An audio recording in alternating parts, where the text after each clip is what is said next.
আসসালামু আলাইকুম everyone. BCB পরিচালক এম নাজমুল ইসলামের ক্রিকেটারদেরকে নিয়ে করা আপত্তিকর মন্তব্যের জেরে ক্রিকেটারদের সংগঠন কোয়াব থেকে কিন্তু কোয়াবের সভাপতি মোহাম্মদ মিথুন তার পদত্যাগ চেয়ে অর্থাৎ নাজমুল ইসলামের পদত্যাগ চেয়ে তারা আবেদন করেছে। যদি পদত্যাগটা বিপিএল আগামীকালকের ম্যাচের আগে যদি পদত্যাগ না করে সেক্ষেত্রে তারা বিপিএল সহ সব ধরনের ক্রিকেট বয়কটের ঘোষণা দিয়েছেন। এখন সেক্ষেত্রে কিন্তু আগামীকাল দুপুর একটায় যে চট্টগ্রাম এবং নোয়াখালী মধ্যকার ম্যাচটা হওয়ার কথা সেটা কিন্তু এখন হুমকির মুখে পড়ে গিয়েছে। যদিও বিসিবি তারা বসেনি, বিসিবি যোগাযোগ করছে কোয়াবের সাথে, মোহাম্মদ মিথুনের সাথে, যে এই বিষয়টা কিভাবে সুরাহা করা যায়। সেই হিসাবে আমি আশা করি কালকের ম্যাচের আগে তারা এই বিষয়টা সুরাহা করে ফেলবে। সেক্ষেত্রে এই ম্যাচটা মাঠে গড়ানো নিয়ে তেমন একটা সমস্যা হবে বলে মনে হচ্ছে না। গত বছর দুর্বার এত কাহিনী কাণ্ড কারখানা করার পরও কিন্তু ম্যাচ বয়কটের ঘোষণা বারবার দেওয়ার পরে কিন্তু শেষ পর্যন্ত কিন্তু তারা মাঠে নেমেছে।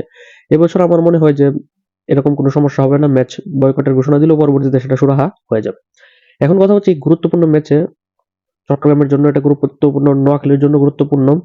চট্টগ্রামের জন্য গুরুত্বপূর্ণ এই সেন্সে তারা তো কোয়ালিফাই করে ফেলেছে, তারপর গুরুত্বপূর্ণ কারণ হচ্ছে এখন তারা 7 ম্যাচে 5 জয়ে 10 পয়েন্ট নিয়ে আছে পয়েন্ট টেবিলের 2 নম্বরে। এখন যদি তাদের 10 ম্যাচ শেষে যদি তারা পয়েন্ট টেবিলের 1 বা 2 নম্বর পজিশনে থাকতে চায় সেক্ষেত্রে তাদের হাতে থাকা 3 ম্যাচের 2টাতে জিততে হবে। সেক্ষেত্রে এই ম্যাচটি খুবই গুরুত্বপূর্ণ। আবার তাদের পরপর 3 দিনে 3টা ম্যাচ, সেক্ষেত্রে কিন্তু তাদের ইনজুরি একটা সংখ্যা রয়েছে। সেই হিসাবে তারা চাইবে যে প্রথম ম্যাচটি তারা জয়লাভ করতে হবে, অর্থাৎ তাদের অষ্টম ম্যাচটি। সেই হিসাবে এখন নোয়াখালীর এগেনস্টে চট্টগ্রাম রয়্যালসের একাদশটা কিরকম হবে সেটি নিয়ে আজকের ভিডিওতে কথা বলবো। প্রথমত অ্যাডাম রসিংটনের চলে যাওয়াতে কিন্তু তার বিকল্প হিসাবে চট্টগ্রাম রয়্যালস দল মোহাম্মদ হারিসকে তারা দলে ভিড়িয়েছে, পাকিস্তানি ক্রিকেটার। তবে মোহাম্মদ হারিসের এখন পর্যন্ত দলের সাথে সংযুক্ত হওয়ার কিন্তু এখন পর্যন্ত কোনো আমরা আপডেট জানতে পারিনি। যদি ম্যাচের আগে যদি মোহাম্মদ হারিস দলের সাথে জয়েন করে সেক্ষেত্রে হয়তো বা অ্যাডাম রসিংটনের বিকল্প হিসেবে মোহাম্মদ হারিস ওপেনিং করতে নেমে যাবে নাইম শেখের সাথে, পাশাপাশি উইকেট কিপিং এর দায়িত্বটাও সেই সামলাবে। কিন্তু যদি শেষ পর্যন্ত ম্যাচের আগে যদি সে জয়েন করতে না পারে সেক্ষেত্রে তাদের দলের তো একজন ওপেনার লাগবে, রসিংটনের বিকল্প লাগবে, সবচেয়ে বড় কথা হচ্ছে তাদের একটা উইকেট কিপার লাগবে। সেই হিসাবে তাদের কাছে অপশন আছে Afghan wicket keeper batsman Masud Gurbaz, যে শুরুর দিকে 2টা ম্যাচ খেলেছিল রসিংটন আসার আগে। এখন যদি হারিস না আসে সেক্ষেত্রে হয়তো অ্যাডাম রসিংটনের বিকল্প হিসেবে উইকেট কিপার হিসেবে একাদশে দেখা যাবে মাসুদ গুরবাজকে। আহ, অনুশীলনও কিন্তু তাকে দেখা গিয়েছে ভালোভাবে উইকেট কিপিং প্র্যাকটিস করতে। এছাড়া যে বাকি যে 3 বিদেশি ক্রিকেটার রয়েছে আসিফ আলী, হাসান নওয়াজ এবং আমির জামাল, তাদের মধ্যে কোনো পরিবর্তন হবে না। আমির জামাল গত ম্যাচেও 4 ওভার মাত্র 23 রান দিয়ে 3টা উইকেট শিকার করেছেন। আসিফ আলী গত ম্যাচে একটা ভালো স্টার্ট পেয়েছিল, যদিও লম্বা করতে পারেনি, 25 বলে 27 রান করেছে। তবে আগের 2 ম্যাচে কিন্তু সে আবার ভালো করতে পারেনি। আসিফ আলীকে যেই ভরসায় তাকে আনা হয়েছিল সেটা কিন্তু এখন পর্যন্ত সে ফুলফিল করতে পারেনি। আর হাসান নওয়াজ 3টা ম্যাচই সে রান পেয়েছে কিন্তু সেই স্ট্রাইক রেট ইমপ্রুভ করতে পারছে না। গত ম্যাচে তো 36 বলে 35 করে অপরাজিত ছিল, এর আগের ম্যাচে 20 বলে 25, এর আগের ম্যাচে 38 বলে 46। অর্থাৎ সে রান পাচ্ছে 4 নম্বরে নেমে কিন্তু সে কিন্তু স্ট্রাইক রেট ইমপ্রুভ করতে পারছে না, অর্থাৎ দ্রুত গতিতে রান তুলতে পারছে না, যেটার জন্য সে প্রসিদ্ধ। তারপরও আসিফ আলী, হাসান নওয়াজ তারা কেউই পরিবর্তন হবে না, তারা থাকবে, আমির জামালও থাকবে সাথে। তাদের দলের চতুর্থ বিদেশি হিসেবে রসিংটনের বিকল্প হিসেবে হয়তো মোহাম্মদ হারিস যোগ দিবে, আর নয়তো সেখানে মাসুদ গুরবাজকে দেখা যাবে। লোকাল 7 জন ক্রিকেটারের মধ্যে থেকে ওপেনার মোহাম্মদ নাইম শেখ তো থাকছেই, যদিও লাস্ট 3 ম্যাচে তার পারফরমেন্স কিন্তু বলার মতো কিছুই না। গত ম্যাচে করেছে 7 রান, আগের 2 ম্যাচে করেছে 18 এবং 16 রান। এটা তো দলটির জন্য অনেক কনসার্নের বিষয়, কারণ এক তো রসিংটন নেই, তার উপর নাইম শেখের উপর যে দলটির ভরসা ছিল সেটাও কিন্তু সে লাস্ট 3 ম্যাচে ফুলফিল করতে পারছে না। নাইম শেখের এই ম্যাচটাতে খুব বেশি সিরিয়াস হয়ে খেলতে হবে, দলের দায়িত্ব নিতে হবে, রসিংটনের দায়িত্বটা তাকে পালন করতে হবে। অন্যদিকে 3 নম্বরে মাহমুদুল হাসান জয়ও থাকবে একাদশে।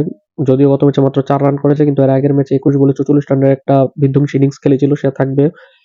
মিডল অর্ডারে সাদমান ইসলামকে তারা নামাচ্ছে, যেটা একদমই আসলে অ্যাপ্রোপ্রিয়েট না তার পজিশন।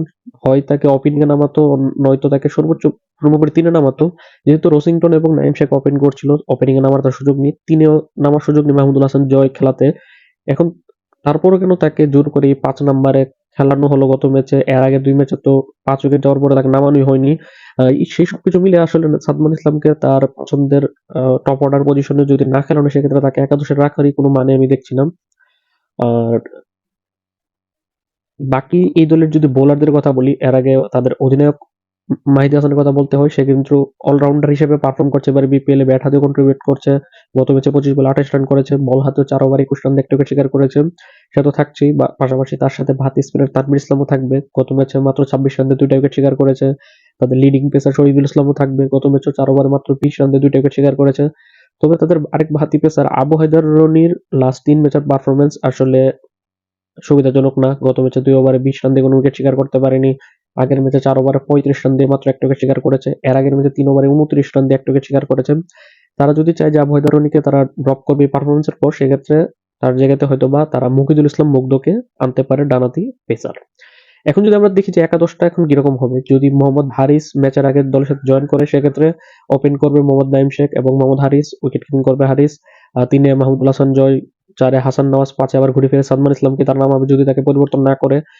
6 নাম্বার পজিশনে অধিনায়ক মাহিদি হাসান, 7-এ আসিফ আলী, 8-এ আমির জামাল, 9-10-11-তে শরীফুল ইসলাম, তানভীর ইসলাম এবং মুকিদুল ইসলাম মুগ্ধ নামবে। আর যদি মোহাম্মদ হারিস দলের সাথে জয়েন না করে ম্যাচের আগে, সেক্ষেত্রে মাসুদ গুরবাজকে নিয়ে যদি একাদশ সাজাতে হয়, সেক্ষেত্রে আমি চাইবো ওপেনিং এ মোহাম্মদ নাইম শেখের সাথে যাতে সাদমান ইসলামকে ওপেন করানো হয়। এই সুযোগটা কাজে লাগানো উচিত। যদি হারিস জয়েন না করে, সেক্ষেত্রে নাইমের সাথে যদি সাদমান ওপেন করে, 3 নাম্বার পজিশনে মাহমুদুল হাসান জয়, 4-এ হাসান নওয়াজ, 5 নাম্বার পজিশনে সেক্ষেত্রে তারা মাসুদ গুরবাজকে নামাবে, 6-এ মাহিদি হাসান, 7-এ আসিফ আলী, 8-এ আমির জামাল, 9-10-11-তে যথাক্রমে শরীফুল, তানভীর এবং মুকিদুল ইসলাম মুগ্ধকে তারা নামাতে পারে।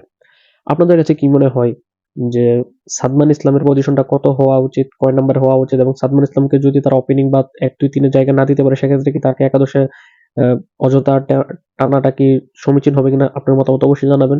পাশাপাশি দলটির একাদশ কিরকম হওয়া উচিত, হারিসকে নিয়ে এবং হারিসকে ছাড়া, দুইভাবে আপনার পছন্দের একাদশটি অবশ্যই কমেন্টে জানাবেন। পাশাপাশি এও জানান যে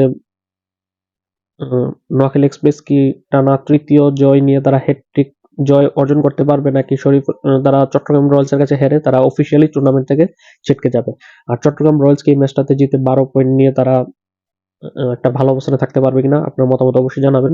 আল্লাহ হাফেজ।